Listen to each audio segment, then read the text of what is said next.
गीता का ज्ञान, श्रद्धा और समर्पण। भगवद गीता ज्ञान का भंडार है। यह हमें जीवन जीने का सही तरीका बताती है।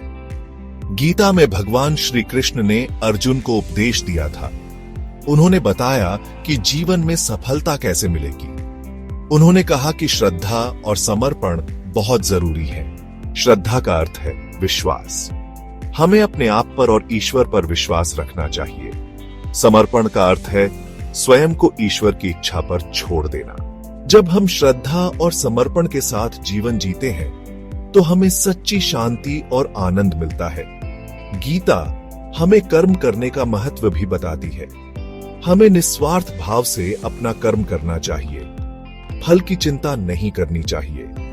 गीता में बताए गए सिद्धांतों पर चलकर हम अपने जीवन को सफल बना सकते हैं।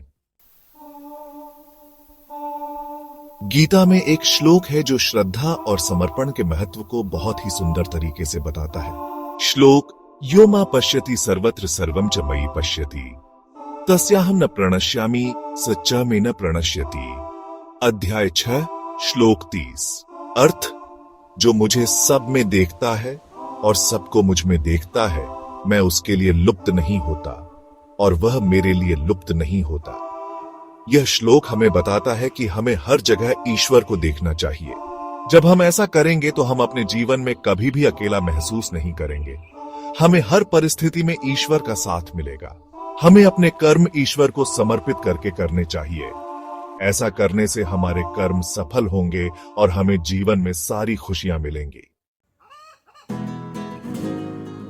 एक गांव में एक गरीब किसान रहता था। उसका नाम रामू था। रामू बहुत ही मेहनती और ईश्वर में आस्था रखने वाला था। एक बार बहुत भयंकर सूखा पड़ा। सभी किसान परेशान थे क्योंकि उनकी फसलें सूख रही थीं। रामू ने भी बहुत कोशिश की, लेकिन उसकी फसल भी सूखने लगी। फिर भी रामू ने हिम्मत नहीं हारी। वह रोज सुबह उठकर खेत जाता और ईश्वर से प्रार्थना करता। वह कहता, हे भगवान, आप सब जानते हैं मैंने पूरी मेहनत की है। अब आपकी कृपा हुई तो मेरी फसल बच जाएगी। उसकी श्रद्धा देखकर ईश्वर प्रसन्न हुए और बारिश हुई।